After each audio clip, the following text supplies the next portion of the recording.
dans notre texte, dans Éphésiens au chapitre 5, les versets 14 et le verset 16. Et c'est le verset 16 qui fait toujours la clé de notre prédication. Amen. Éphésiens 5, le verset 14 et le verset 16. La Bible dit, c'est pour cela qu'il est dit,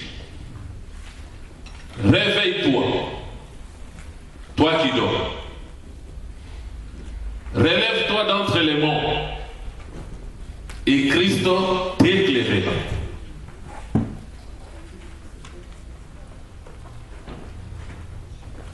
Verset 15. Prenez donc garde, afin de vous conduire avec circonspection, non comme des insensés, mais comme des sages. Rachetez les temps, car les jours sont mauvais.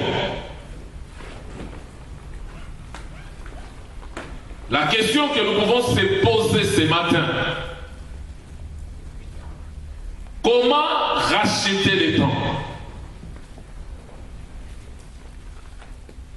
De quel temps s'agit-il? La Bible ne nous dit pas de racheter les jours, mais de racheter les temps. Et quand nous prenons la notion du temps, c'est tout un enseignement, c'est vaste. Parce que nous avons les temps chronos, les temps que nous vivons au quotidien, où le soleil se lève et le soleil se couche, où il y a la succession des jours. Il y a aussi le temps kairos. Ça, c'est le temps des dieux. Mais tout ça n'est pas vraiment à l'ordre du jour. Aujourd'hui, nous allons plus nous apitoyer sur les chronos, les temps dans lesquels nous vivons, les jours qui passent devant nous. Et si nous prenons la parabole des 10 vierges dans Matthieu 25, au verset 5, la Bible dit, comme l'époux tardait, toutes les 10 étaient dans l'assoupissement et dans le sommeil spirituel. Et dans Éphésiens, chapitre 5, la Bible dit, réveille-toi, toi qui dors. Là, on est en train de parler à l'église. Relève-toi d'entre les morts et Christ t'éclairera.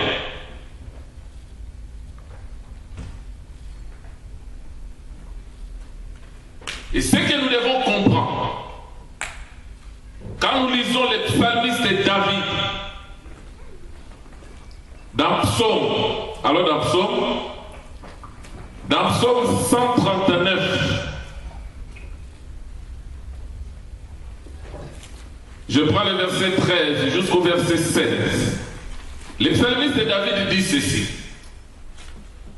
C'est toi qui as formé mes reins, qui m'as tissé dans les seins de ma mère.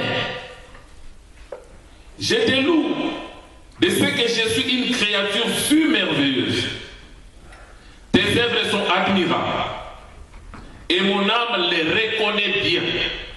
Mon corps n'était point caché devant toi lorsque j'étais fait dans un lieu secret, tissé dans les profondeurs de la terre.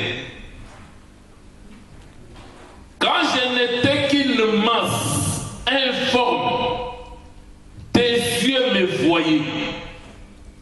Et sur ton livre étaient tous inscrits, quoi? Les jours qui m'étaient destinés, avant qu'aucun d'eux existe. Alléluia. Les psalmistes veulent nous faire comprendre qu'avant que tout homme vienne dans les temps, pendant qu'il est encore dans une masse informe. La Bible dit, l'Éternel me tissait dans le ventre de ma mère et il avait inscrit dans son livre tous les jours de ma vie. C'est-à-dire les jours que je devrais accomplir, vivre sur la terre, Dieu l'avait déjà inscrit dans son livre. Est-ce que quelqu'un me saisit? C'est pourquoi, quand nous venons dans les temps, ce qu'il faut comprendre, quand nous parlons même de l'anniversaire, en réalité, c'est la soustraction de la durée des jours que Dieu t'a destiné sur la terre. Est-ce que quelqu'un me saisit? Je donne un exemple. Dans les livres de Dieu, il a arrêté que tu feras 100 ans sur la terre. Et les 100 ans sont inscrits dans les livres de Dieu. Mais maintenant, les jours où tu es né, les comptes à rebours commencent. Quand tu totalises une année, tu fêtes ton anniversaire, il faut savoir que sur les 100 ans, tu as déjà consommé les une année. Alléluia. Quand tu totalises 40 ans, tu as déjà consommé les 40 ans. Mais maintenant, au moment où tu rencontres le Seigneur, à supposer qu'il te reste 40 ans de vie. Mais maintenant, dans la parabole des 10 vierges, on nous fait voir qu'au moment où l'époux tardait, toutes les 10 étaient dans l'assoupissement et dans le sommeil spirituel. Donc, en d'autres termes, Dieu veut nous faire voir ceci. C'est-à-dire, au moment où tu as accepté Christ dans ta vie, maintenant, il faut les servir pendant les 40 ans qui est devant toi. Pendant les 40 ans qui te restent, maintenant, au moment où tu plonges dans l'assoupissement et dans le sommeil spirituel, c'est le temps perdu. Est-ce que quelqu'un saisit? C'est comme si c'est encore flou. Je reprends. L'Éternel m'a donné 100 ans de vie sur terre. Alléluia. Amen. Maintenant, j'ai connu le Seigneur quand j'ai 30 ans, par exemple. Donc, il me reste 70 ans. Mais maintenant, pour le Seigneur, les 70 ans qui me restent, je dois profiter chaque jour, chaque minute, chaque seconde pour consacrer mon temps à servir Dieu. Maintenant, au moment où je me plonge dans la distraction, dans l'assoupissement et dans le sommeil spirituel, le temps ne m'attendra pas. Le temps continue à passer, les jours continuent de passer. Maintenant, tout ça, par rapport à l'Église, par rapport à toi, c'est un temps perdu.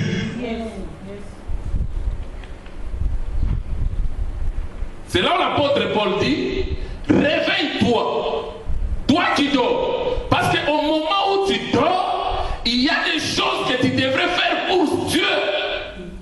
Il y a des choses que tu devrais accomplir. Mais pendant ce temps, tu ne fais rien. Tu dormais. Et quand tu te réveilles, ce n'est pas fini. C'est pourquoi il dit relève-toi d'entre les morts et Christ t'éclairera. Donc il faut s'élever et saisir l'opportunité. Yes. Alléluia. Amen.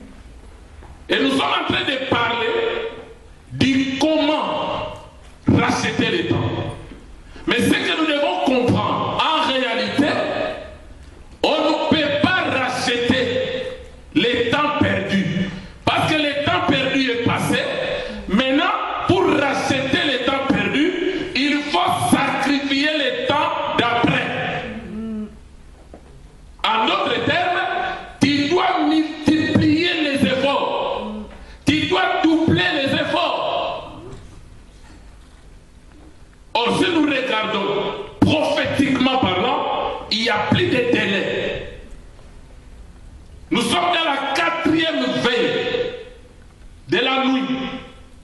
Et quand il fera jour, c'est l'enlèvement, fini le travail. Et quand nous tournons maintenant dans les signes apocalyptiques, les signes qui marqueront l'avènement du Seigneur, c'est l'apostasie. Et nous sommes à cet endroit. Parce que celui qui est déjà touché par l'apostasie, il est dans l'assoupissement et dans le sommeil spirituel.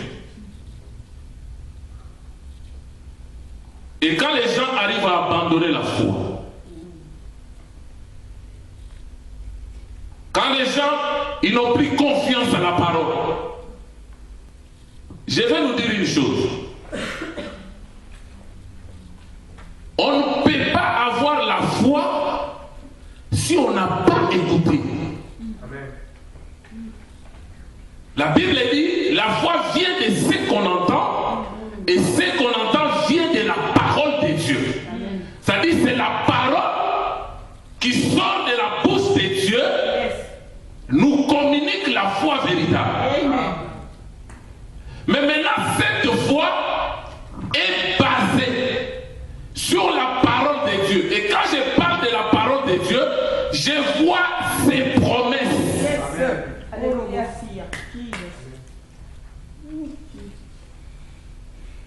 La Bible dit la parole de l'Éternel est cette fois épirée. C'est-à-dire, avant que Dieu parle, il tourne la langue 7 fois. C'est le mot de la perfection. Est-ce que quelqu'un me comprend? Amen. Maintenant, ta foi, tu ne dois pas les poser sur ce que toi tu veux. Amen. C'est là où beaucoup de gens font naufrage par rapport à la foi. Parce qu'il prend la foi, il les fait, il les pose sur ce que lui il veut. Pourtant, la foi doit être basée sur les promesses de Dieu. Il a fait la promesse à Abraham. Il dit quitte ton pays, quitte ta patrie, la maison de ton père, va là où je te montrerai et je ferai de toi une grande nation. Abraham a posé sa foi. Après avoir écouté Dieu, il a posé sa foi sur la parole, sur cette promesse. Maintenant, il est sorti. Il marchait par la foi. Quand Dieu fait la promesse que tu deviendras le père d'une multitude, c'est par Sarah que tu auras un fils. 25 ans après, Isaac est arrivé. Et le même Dieu te dit, donne-moi ton fils, ton unique. C'est lui qui est tient. Alléluia. Amen. C'est pas facile. Ah, yes. Abraham a obéi. Parce qu'Abraham savait que celui qui a fait la promesse ne mentira jamais. Amen. Même si Isaac meurt ici, mais ce que moi, Abraham, je sais, je retournerai avec un enfant. C'est ça la foi. Amen. Mais, chose grave, quand vous lisez dans Hébreux 11, la Bible dit, c'est par la foi qu'ils sont tous morts, sans avoir obtenu la chose promise. Ah. C'est là maintenant tu vas dire, est-ce que la promesse dont il est question, c'était Isaac? Parce que si c'était Isaac, j'ai Isaac. Mais la Bible dit, tous les héros ils sont tous morts sans avoir obtenu la chose promise. Parce que tous attendaient une cité céleste qui a des solides fondements, qui est Christ. Cette parenthèse, c'est pour nous dire, tellement beaucoup de chrétiens, ils ont posé leur foi sur des choses matérielles, sur les bénédictions de ce monde, sur la richesse de ce monde. Maintenant, au moment où ils ne voient rien, ils commencent à remettre la parole de Dieu en cause. Alléluia. Mais notre foi doit être posée sur la promesse. Alléluia. David a dit, avant même que je vienne dans le monde, mes jours ont été inscrits dans les livres. Avant même que les premiers jours existent. Maintenant, quand je viens dans les temps, observez bien. La Bible dit, nous devons racheter les temps parce que les jours sont mauvais. Un bébé qui vient de naître, les signes vitaux pour les médecins, pour sa mère, pour savoir que l'enfant est en vie, il faut que l'enfant pleure. Si l'enfant ne pleure pas, le médecin donne le fessé. Quand l'enfant crie, il est vivant. Donc, en d'autres termes, l'entrée des hommes après la chute d'Adam, c'est là où a commencé le mauvais jour. Maintenant, quand l'enfant vient dans le monde, la première des réactions, l'enfant pleure. Donc, quelque part, il prophétise pour dire malheur à moi, parce que je viens dans un monde où les jours sont mauvais. Et tu peux te poser la question. La première des réactions, l'enfant pleure. Mais quand est-ce que l'enfant périt? Il faut des mois. Alléluia. Donc c'est pour nous dire que le monde ne nous fera pas cadeau. Et ce qui rend les jours mauvais, ce n'est pas Dieu. C'est les hommes. Alléluia. Vous savez pourquoi? Genèse 6, je prends le verset 5 et le verset 7. L'Éternel vit que la méchanceté de qui? Des hommes était grande sur la terre. Et toutes les pensées de leur cœur se portaient chaque jour uniquement vers le mal, pas vers le bien. Et l'Éternel regretta, se repentit d'avoir fait l'homme sur la terre. Il fut affligé à son cœur. Mais l'Éternel dit, j'exterminerai de la face de la terre l'homme que j'ai créé, depuis l'homme jusqu'au bétail, jusqu'aux reptiles et aux oiseaux du ciel, car je me répands de les avoir faits. La méchanceté des hommes est à la base des jours mauvais.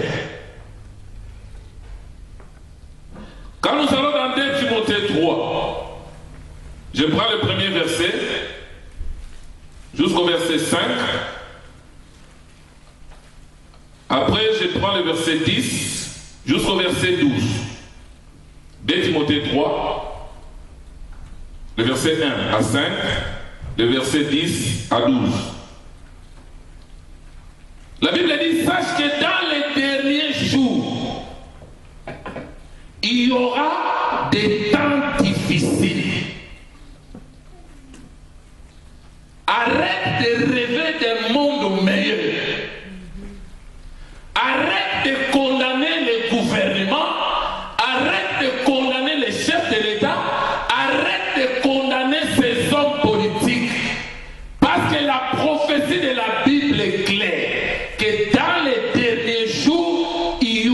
des temps difficiles.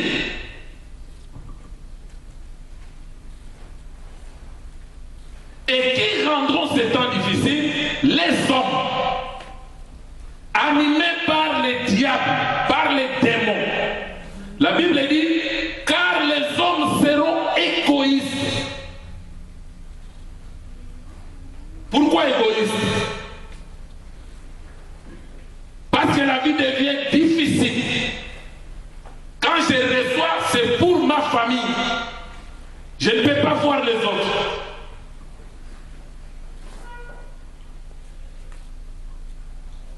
Et aujourd'hui, avec la prédication qui supprime la Bible, ça réjouit les égoïstes. Les radins maintenant sont confortés. Ça les plaît.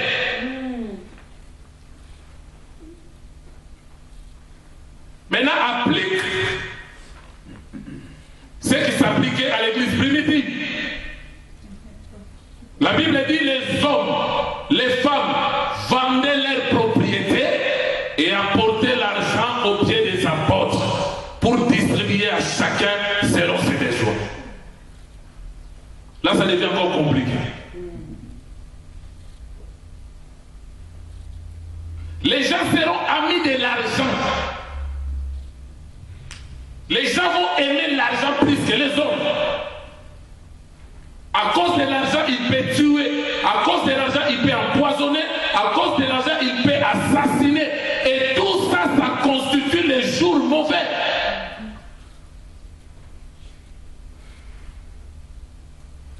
Les gens seront fanfarons, hautains, blasphémateurs, rebelles à leurs parents, ingrats, irréligieux, insensibles, déloyaux, calomniateurs, intempérants, cruels.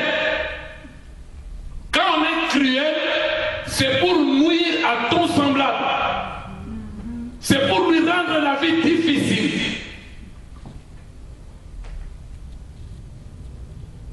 Ennemi des gens de bien. Ah. Quand tu es quelqu'un de bien, tu auras des ennemis. Et tes ennemis te rendront la vie difficile. Le verset 10, l'apôtre Paul dit, pour toi, là il dit à Timothée, tu as suivi de près mon enseignement, ma conduite, mes projets, ma foi, ma douceur, mon amour, ma constance. C'est ça même le leadership. Le leadership n'est pas un positionnement pour écraser les autres. Un leader, c'est un modèle. Verset 11. Mes persécutions, les jours sont mauvais. Les jours ne nous feront pas cadeau. Mes persécutions, mes souffrances. À quelle souffrance n'ai-je pas été exposé? À Antioche, à Icône, à Lys. Quelle persécution n'ai-je pas supporté? Et le Seigneur m'a délivré de tout. Alléluia. Or, tous ceux qui veulent vivre pieusement en Jésus-Christ seront persécutés. L'Église doit comprendre que les jours sont mauvais, raison pour laquelle nous devons racheter le temps.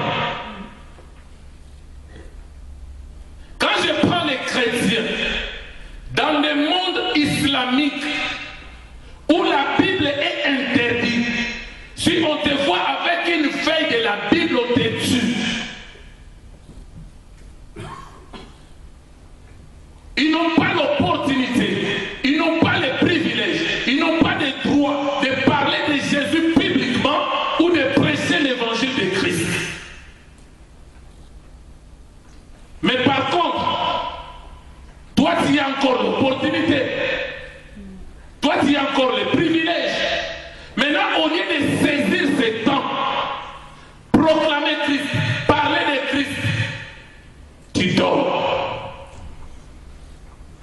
Alléluia. Le verset 13 dit, mais les hommes méchants, parce que les hommes méchants, animés par le diable, c'est eux qui rendent les jours difficiles aux vrais enfants de Dieu.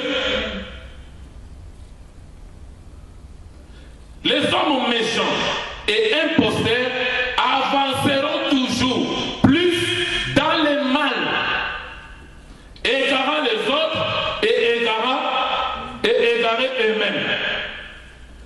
Toi, demeure dans les choses que tu as apprises et reconnues certaines. Sache de qui tu les as appris. Alléluia. Amen. La reconnaissance. Aujourd'hui, les gens ne sont pas reconnaissants. Il dit à Timothée, tu étais à mes pieds, comme un enfant. J'étais appris la parole, j'étais enseigné, j'étais comme un modèle pour toi. J'étais fait voir toutes ces choses-là. Tu étais d'abord Timothée, mon enfant. Tu as grandi. Tu es devenu Timothée, mon fils. Et tu as accédé dans le ministère. Tu es devenu Timothée, mon compagnon d'œuvre. Sur le plan ministériel, nous sommes égaux. Parce qu'il n'y a pas de petits ministres. Mais sur le plan relationnel, je suis ton père dans la foi. Amen. Mais il y a ceux qui refusent. La Bible dit reconnais de qui tu l'as reçu, les dépôts que tu as, qui t'a l'a transmis. Amen.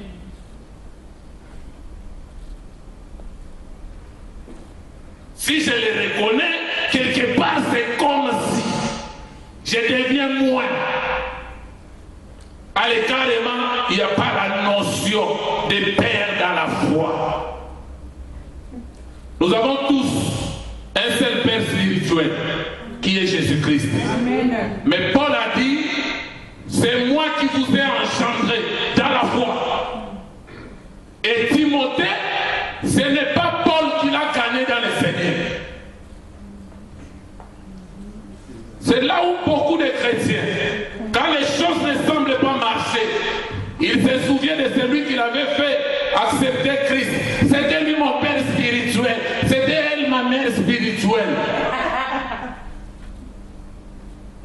La Bible dit Paul est arrivé à Corinthe. On lui a parlé de Timothée, un jeune homme qui aime le Seigneur. Il est zélé dans les choses de Dieu. Paul l'a pris. Il commençait maintenant à la cadre. Alléluia. L'ingratitude. Il dit, souviens de qui tu l'as reçu. Alléluia. Alléluia. Amen. L'apôtre Paul, quand il nous parle de racheter les temps, en réalité, il veut nous plonger dans un monde des affaires, dans un monde commercial. Pas commercial au vrai sens du terme, mais il veut nous faire voir que quand quelqu'un fait les affaires, quand quelqu'un fait le commerce, son but c'est de réaliser les bénéfices. Son but c'est de profiter, d'en tirer profit. Et l'apôtre Paul maintenant nous exhorte à opter cette attitude-là par rapport au temps qui nous reste à servir Dieu. C'est-à-dire nous devons saisir chaque opportunité. Il dit à Timothée, 2 Timothée 4, je prends le verset 3 jusqu'au verset 5. Il dit, prêche la parole, insiste en toute occasion favorable ou non, reprend, censure, exhorte avec toute douceur et en instruisant. Car il viendra un temps où les hommes ne supporteront pas la saine doctrine, mais ayant la démangeaison d'entendre des choses agréables, ils se donneront une foule de docteurs selon leurs propres désirs et détourneront l'oreille de la vérité et se tourneront vers les fables. Mais toi, sois sobre en toutes choses.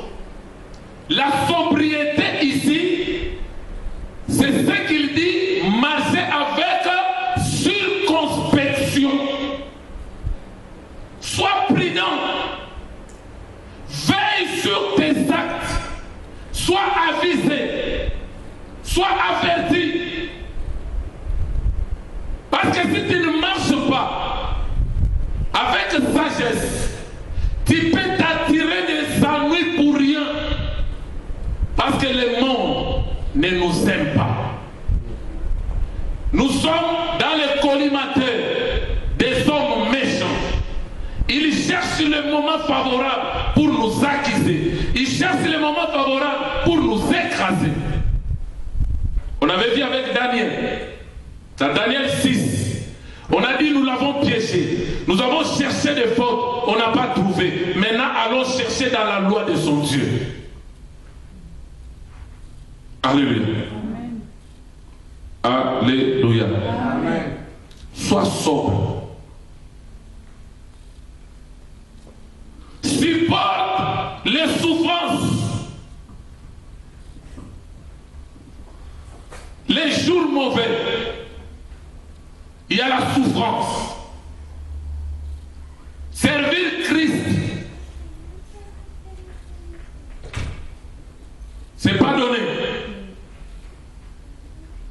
Dans Matthieu 24, la Bible dit, vous serez haïs de toutes les nations à cause de mon nom.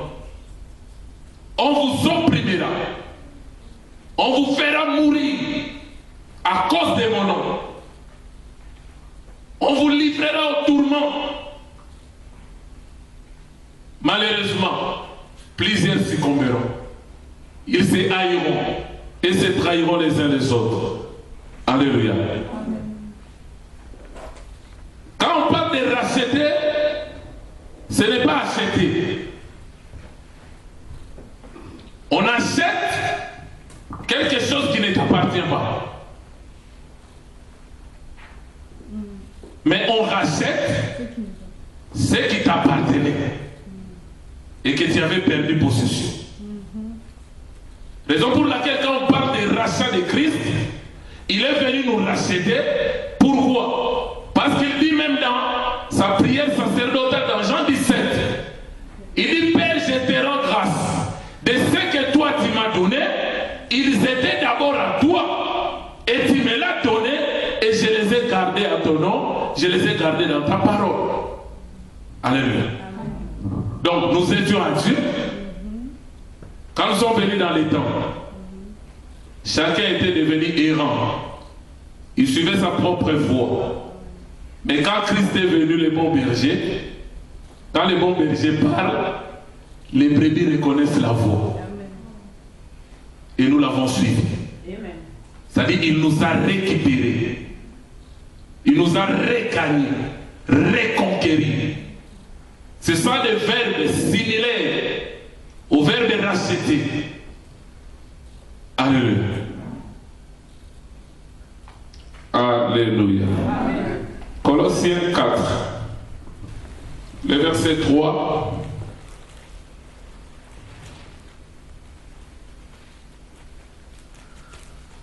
Le verset 3 à 5.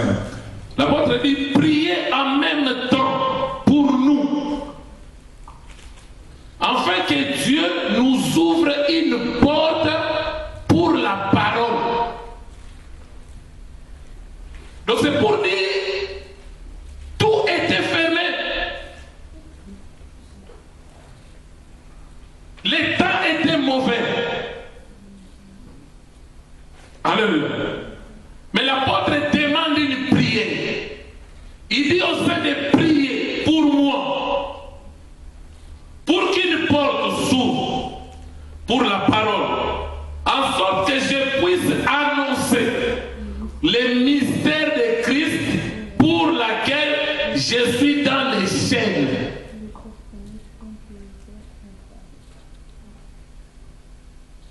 réalisez.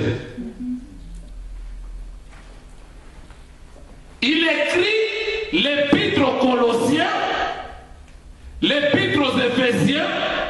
Il était sous les chaînes à cause de la parole, à cause de Jésus. Il dit priez pour moi, pour qu'il porte souffle. Comme ça, je dois racheter le temps, saisir l'opportunité pour prêcher les mystères de Christ, les mystères du royaume. Tu peux déjà te poser la question. On n'est pas dans un monde islamique. Bien que des fois on peut arriver à prêcher dans des lieux publics, à Agora, à Châtelet, où les agents de l'ordre peuvent venir pour dire messieurs circulez. On est dans un monde laïque. Tu n'as pas le droit d'imposer ta religion aux gens. Mais toujours à Châtelet, un monsieur avec un tam-tam en train de faire des bruits. Tic, tic, tic, tic, tic, tic, tic. La police passe, c'est normal. Mais quand je parle de Jésus, ça devient anormal. C'est comme dans un jour, on peut dire aujourd'hui, il fait beau, c'est le beau temps. Profitez pendant qu'il est beau temps, parce que bientôt ça peut changer. Le climat peut changer. Ça sera un mauvais temps. Comme il fait beau, profitez. Et tu y as maintenant, c'est beau temps. On ne t'interdit pas. Est-ce que tu parles de Jésus? Alléluia.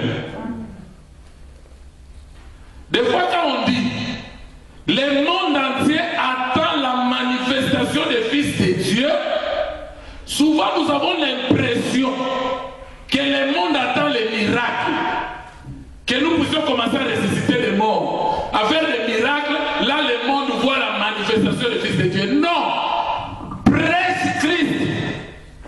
Jésus, parce que le plus grand miracle, c'est la conversion d'une âme.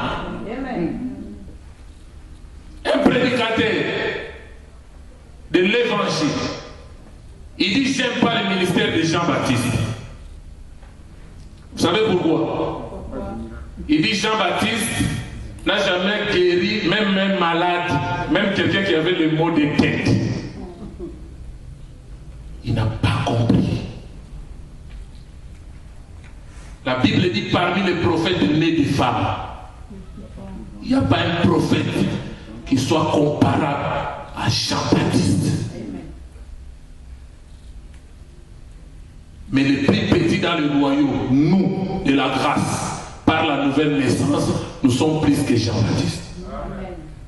Parce que tous ces gens, jusqu'à Jean-Baptiste, ils n'étaient pas nés de nouveau. Des fois qu'on parle de ça, ça trouble les gens. David n'était pas né de nouveau. Abraham n'était pas né de nouveau. Esaïe n'était pas né de nouveau. Jean-Baptiste n'était pas né de nouveau. Tous ces gens-là n'étaient pas nés de nouveau. Parce que la nouvelle naissance est devenue possible quand Christ est mort et il est ressuscité.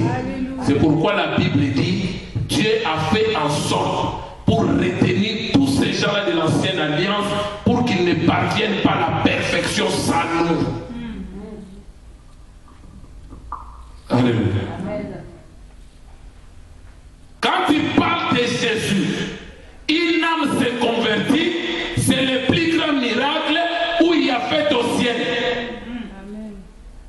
Mais quand il ressuscite 10 000 morts, tu fais tomber les gens, tu fais marcher les paralytiques, le ciel est là, tu regardes. Il n'y a pas fait.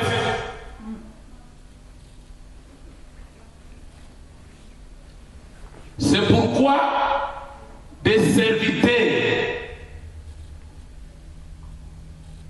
n'ont pas compris c'est quoi le plus grand miracle.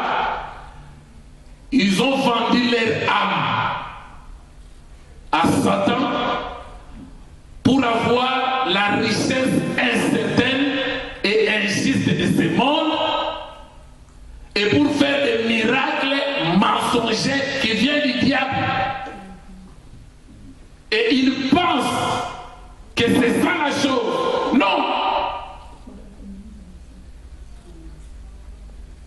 L'onction de Dieu ne se mesure pas par les tombées. L'onction de Dieu ne se mesure pas par les miracles. La puissance, l'onction de Dieu.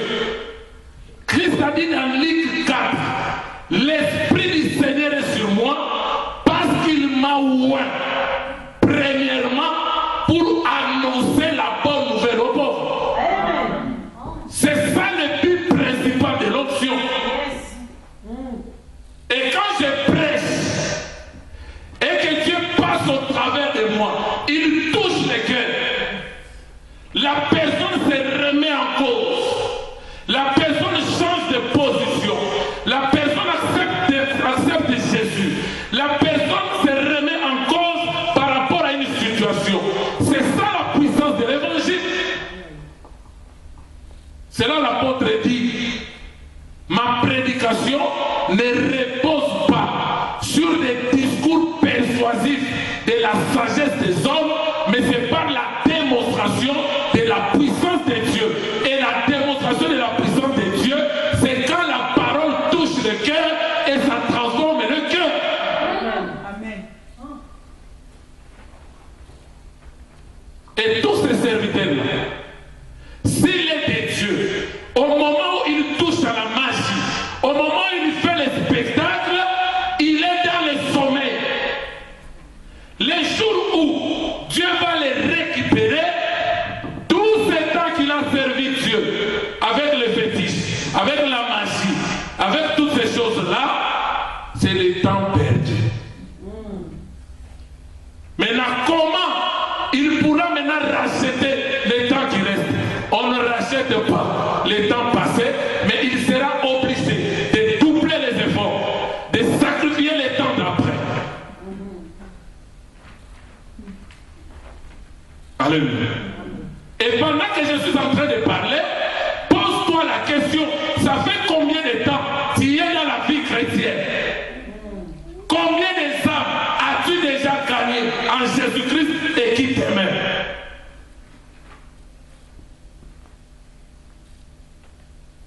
Pose-toi la question. Tu as déjà gagné combien? Alléluia. Amen. Maintenant, des fois, tu n'as jamais gagné une âme. Mais quand on t'entend parler, nous voulons la croissance, non seulement spirituelle, mais numérique. Mais numérique, tu as gagné combien? Et ce qu'il faut comprendre. La reproduction des brebis, c'est des brebis entre elles. Ce n'est pas les brebis avec les bergers. Alléluia. Alléluia.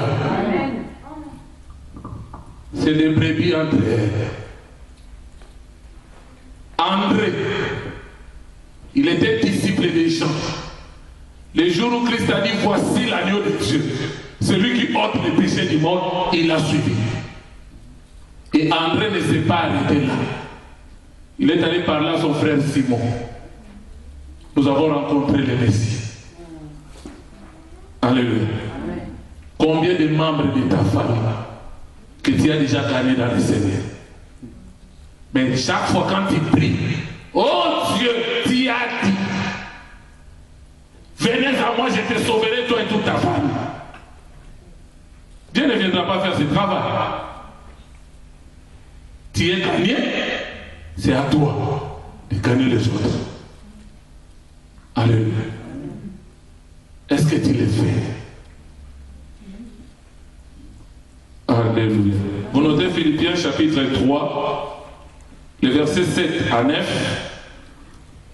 vous sautez le verset 12 à 16 et vous associez aussi 2 Corinthiens 11, le verset 21 à 33.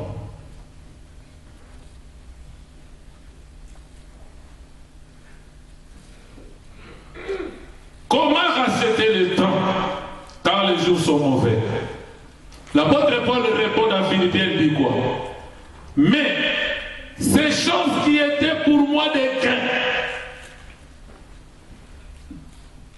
tout ce qui était pour moi des gains, des avantages, des privilèges dans ce monde, je les regarde comme une perte. À cause de qui? À cause de Christ. Et même je regarde toutes ces choses comme une perte à cause de l'excellence de la connaissance de Jésus-Christ, mon Seigneur, pour lequel j'ai renoncé à tout afin de gagner Christ.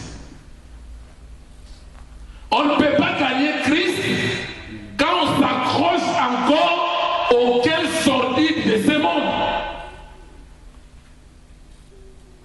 C'est pourquoi racheter le temps, c'est un sacrifice. Tu dois sacrifier les avantages, tu dois sacrifier les privilèges, tu dois sacrifier tout ce qui est temporaire et s'appliquer à chercher les biens éternels. C'est là la Bible dit dans Matthieu 6, le verset 33, cherchez premièrement le royaume de Dieu et sa justice, et le reste vous sera donné par Dieu. Et quand toi tu places la charrue avant le bœuf, tu cherches d'abord ce qui n'est pas prioritaire, tu es en train de passer le temps, tu es en train de dormir, tu es en train de t'assoupir. Mais celui qui rachète le temps, il cherche premièrement le royaume de Dieu et sa justice. Et il sait que le reste lui sera donné. Alléluia. Des fois tu demandes à Dieu des choses. Que Dieu me donne. Donne-moi ceci. Donne-moi cela. Et tout ce que tu demandes, la Bible appelle ça ce qui viendra après. Mais pour Dieu, la question, est-ce que tu cherches la justice? Alléluia. Est-ce que tu fais de la justice de Dieu une priorité? Alléluia. C'est comme quand j'avais dit le dimanche passé, un vrai chrétien né de nouveau qui comprend les Écritures ne peut pas demander à Dieu de l'argent. Parce que la notion de l'argent, Dieu a établi les principes. Alléluia. Applique les principes et tu seras béni. Alléluia.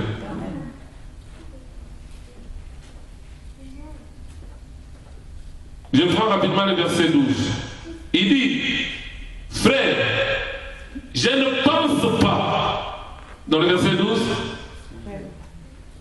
ce n'est pas que j'ai déjà remporté les prix ou que j'ai déjà atteint la perfection. Là, l'apôtre Paul parle de la perfection absolue, une perfection qui exclut tout péché. Il dit, je ne l'ai pas saisi. Amen. Mais qu'est-ce que j'ai fait? Je rachète les temps car les jours sont mauvais. Comment il a racheté les temps? Il dit, j'ai cours pour tâcher de les saisir, puisque moi aussi j'ai été saisi par Jésus-Christ. Frère, je ne pense pas l'avoir saisi, mais j'ai fait une chose. Qu'est-ce que j'ai fait? Oubliant ce qui est en arrière, ce qui est passé.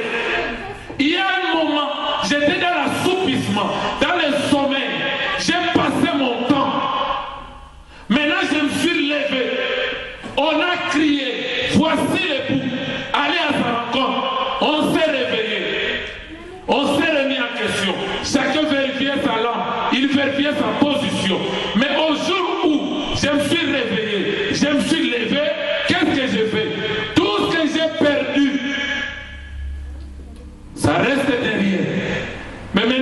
que je fais, je rachète. Alléluia. Il dit pourtant, vers ce qui est en avant, je cours vers un but pour remporter les prix de la vocation céleste des dieux en Jésus-Christ. Amen. 2 Corinthiens 11.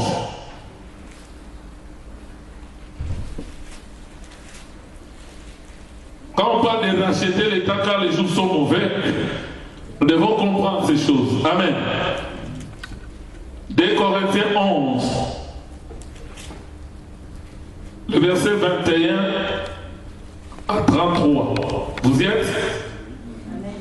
Nous y sommes. Amen. Il dit, j'ai honte de le dire. Nous avons montré de la faiblesse. Alléluia. Il y a un temps, même si tu es un grand ministre, il y aura toujours un temps où tu manifesteras quelques petites faiblesses. Il dit, il a honte de le dire.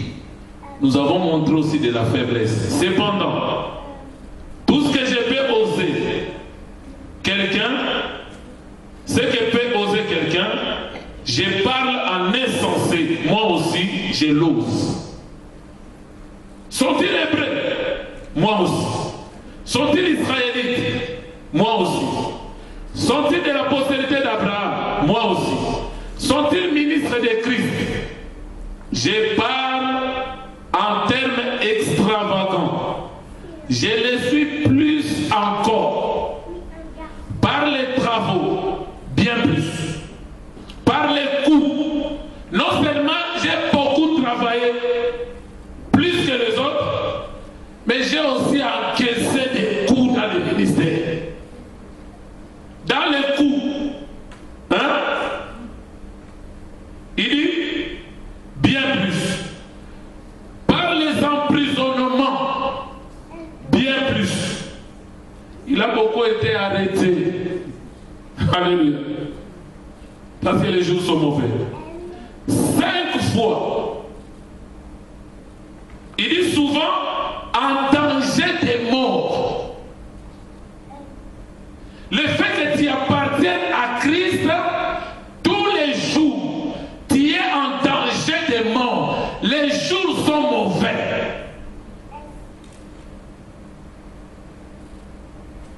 Racheter le temps, c'est faire le nécessaire, profiter pour servir Dieu au maximum, pour faire quelque chose pour Dieu. C'est là l'apôtre Paul dit, vous pouvez être déjà des maîtres, en train d'encadrer ceux qui viennent. Mais vous êtes toujours des bébés, qu'on vous donne encore de lait spirituel. Voilà pourquoi ceux qui viennent après, au lieu maintenant de rencontrer les aînés qui vont les encadrer, ils trouvent maintenant ces aînés-là sont des bébés, ils ont des biberons.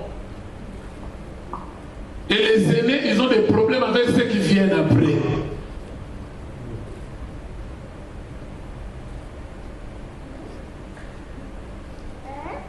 Alléluia.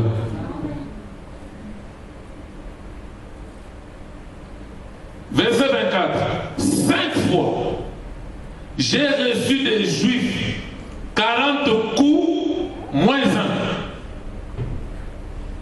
Pourquoi 40 coups moins 1?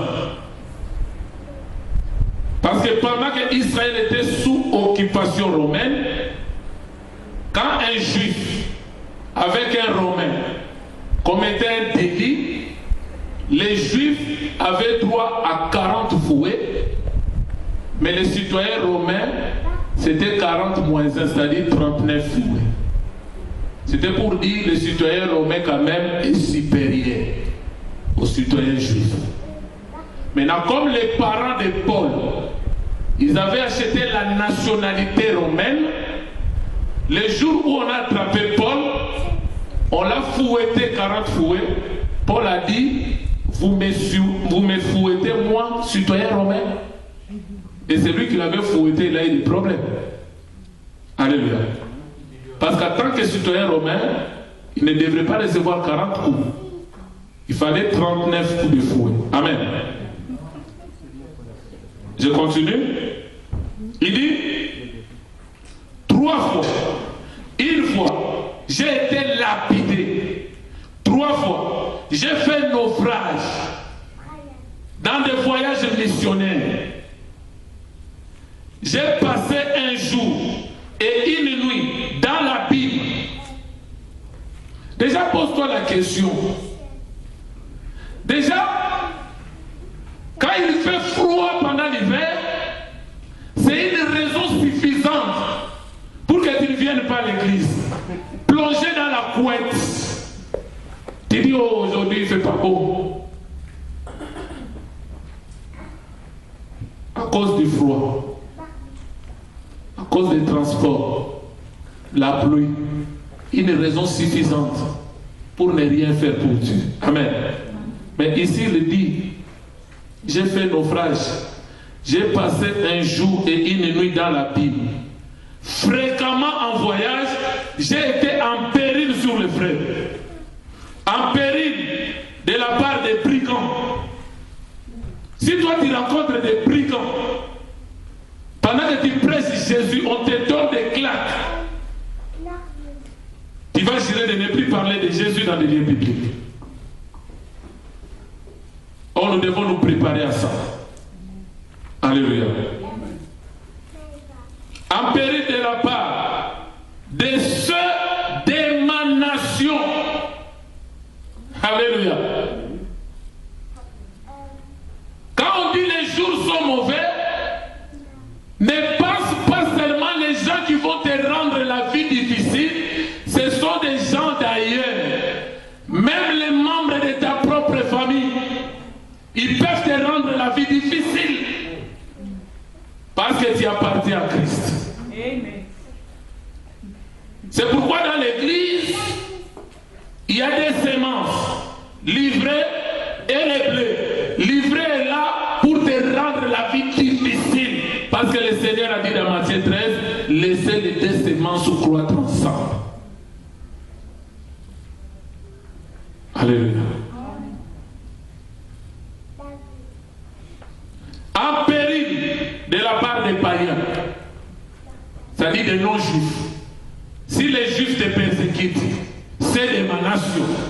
Même ceux qui ne sont pas de ma nation. C'est là la Bible dit, vous serez haïs de toutes les nations à cause de mon nom. En péril, dans les villes. Alléluia. Il y a des villes qui n'aiment pas l'évangile. Et quand on prêche l'évangile, on cherche à compliquer. On cherche à interdire. On cherche à vous rendre la vie difficile. En péril dans les déserts, en péril sur la mer, en péril parmi les faux frères. Les faux frères, nous les trouvons où? Dans l'église. Les fausses sœurs, nous les trouvons où? Dans l'église. J'ai été dans le travail, dans la peine, exposé à de nombreuses veilles, à la faim. Est-ce qu'il t'arrive ici en Europe de manquer la nourriture? Non. Ça va arriver. Parce qu'on est déjà en train de supprimer les allocations. Ah! Les choses seront encore difficiles. Toi qui rêves d'un monde meilleur, tu passeras à côté. Notre vie ne dépend pas de la conjoncture du pays, ne dépend pas de la conjoncture du monde, mais notre vie dépend de Christ. Nous dépendons de Jésus. Amen. Exposé à des faim, à la soif, à des jeûnes multipliés. Tu sais, quand il parle des jeûnes multipliés, c'est-à-dire quoi? Comme il n'y a pas à manger, je suis obligé de jeûner maintenant. Ça veut dire qu'il entre en jeûne parce qu'il n'y a pas à manger. Parce que si tu ne veux pas jeûner, il n'y a pas aussi la nourriture. C'est pourquoi des fois en Afrique, il y a des gens qui doublent des jeûnes. il fait un jeûne de 4 jours. Il dit, Seigneur, merci pour les 4 jours. J'ouvre mon jeûne. Sois béni. Tu m'as parlé, tu m'as répondu. Maintenant, cherche le pain. Il n'y a pas. Comme il n'y a pas la nourriture, Seigneur, je comprends. 5e jour. Tu commences à multiplier les jeûnes. Au froid et à la nudité. Tu as déjà manqué les vêtements. Or, il y a des gens, ils peuvent fuir l'église pendant des mois. Mais les jours où il y aura un beau vêtement, c'est le jour où il viendra maintenant pour faire défiler à l'église. Mais quand il manque, tu es dans la nudité. Est-ce que tu viens à l'église? Ça, on l'a déjà vu. Ça, c'est trop. Les modèles là-haut, ça fait trop. Comme je n'ai pas eu le temps de tresser les cheveux, c'est dimanche, non. Dimanche, l'autre dimanche. Il dit dans le froid. Le froid n'est pas une raison pour ne pas faire des choses pour Dieu. Amen. Je vais terminer par ce verset, par ce chapitre. J'ai été dans le travail, dans la peine, exposé à de nombreuses veilles, j'ai déjà passé.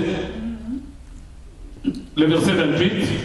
Sans parler d'autre chose, je suis assiégé chaque jour par les soucis que me donnent toutes les églises.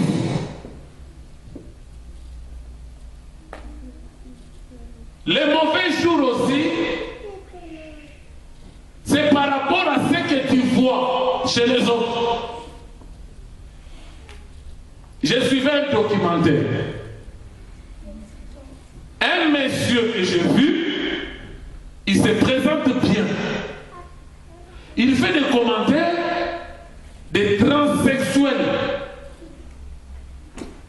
Après lui-même, il s'est dit, j'étais une femme. Ah! Mais quand tu le vois, c'est un homme. Il dit,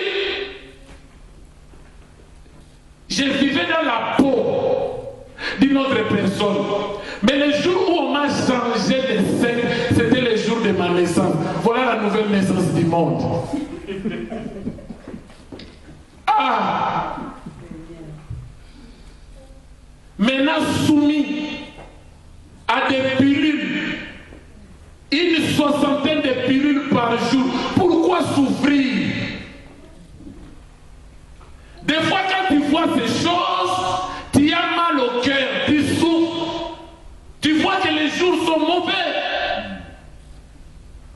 Quand vous prenez l'histoire de Lot, la Bible dit tellement il était fatigué de voir les aurores, des abominations.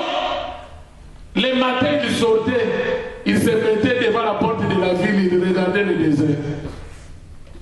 Parce que si je me mets à l'intérieur, je risque de pécher, je risque de faire des choses, je préfère aller dehors. Et quand il a vu les anges venir, oh, ne passez pas à la maison de votre serviteur, en disant, non, on ne va pas passer, on vient pour détruire. Alléluia. Qui est faible? Que je ne sois faible. Qui vient à tomber? Que je ne prie. S'il faut se glorifier, c'est de ma faiblesse que je me glorifierai. Dieu qui est le Père du Seigneur Jésus-Christ et qui est béni éternellement, c'est que je ne mens point. Alléluia. À Damas, le gouverneur du roi, Arétas, faisait garder la ville de Damasanaïen pour se saisir de moi. C'est-à-dire, on a mis des gardes qui surveillent ta vie. Au moment où ils te voient, c'est pour te saisir. Il dit maintenant quoi? Mais on me fait descendu par une fenêtre dans une corbeille le long de la muraille je m'échappais de leurs mains. Il y a des fois des circonstances où il ne faut pas être insensé. S'il faut t'échapper, tu t'échappes.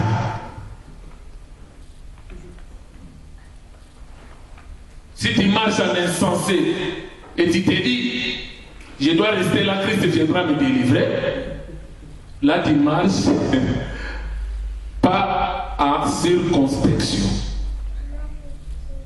Des fois, Jésus il disait des choses, quand les gens cherchaient à les lapider, il faufilait au milieu des personnes et il partait. Alléluia. Les derniers conseils pour clôturer ce message, vous allez les lire dans Philippiens 3, le verset 15 à 16. Et vous notez 2 Timothée 2, les versets 23 à 26, 1 Timothée 6, les versets 3 à 5. Je reprends Philippiens 3, les versets 15 à 16, 2 Timothée 2, les versets 23 à 26, 1 Timothée 6, les versets 3 à 5. Qu'est-ce nous dit Philippiens 3, les versets 15 à 16? La Bible dit, nous tous donc, qui sommes des hommes faits, c'est-à-dire arrivés à la maturité spirituelle, ayons cette même pensée. Et si vous êtes en quelque point d'un avis contraire, Dieu vous éclairera ainsi là-dessus. Seulement, au point où nous sommes parvenus, marchons d'un même pas. Pourquoi je donne ces versets? Parce qu'aujourd'hui, beaucoup de serviteurs, beaucoup des enfants de Dieu, ils sont plongés dans la distraction par des vaines discussions qui n'aboutissent à rien. L'apôtre Paul dit, si nous tous, nous sommes arrivés à la maturité, étant des hommes faits, au stade où nous sommes, nous pouvons avoir une divergence d'opinion, une divergence doctrinale. Mais que cela ne fasse pas de nous des adversaires. On ne fait pas la politique. Aujourd'hui sur Internet, tu peux voir des serviteurs qui parlent d'une même confession religieuse, mais parce qu'ils ont un point de divergence, ils passent à la télé, ils se déchirent entre eux. Ils deviennent des rivales. Ceux qui croient au ministère de la femme, ceux qui ne croient pas au ministère de la femme, ils sont devenus des adversaires. Ceux qui croient à la dîme, ceux qui ne croient pas à la dîme, ils sont devenus des adversaires. Ceux qui croient aux notions du Père spirituel de la foi et ceux qui ne croient pas, ils sont devenus des adversaires. Et tu les vois devant les plateaux avec des attitudes de politiciens. Chacun cherche à tirer les bras. Mais si Jésus-Christ est notre Seigneur et notre dénominateur commun, s'il y a divergence, marchons ensemble. Christ nous éclairera. Et quand Christ t'éclaire, reconnais avec humilité que j'avais tort. Monte du haut de la chair, rectifie la chose et on avance avec Dieu. C'est là la Bible dit, évitez des discussions vaines, des discussions de généalogie qui n'aboutissent à rien. Il y a des discussions qui ne sont pas sanitaires. Mais tu vois les pasteurs, les serviteurs, les enfants de Dieu, ils commencent maintenant à se tirailler, à se chamailler. Comme nous ne croyons pas à ça, et que vous croyez à ça, on est des ennemis, on n'est plus des chrétiens. Pourquoi des divisions? Tout ça, c'est la distraction. Or, nous sommes appelés à racheter les temps quand les jours sont mauvais. Que l'Éternel nous bénisse.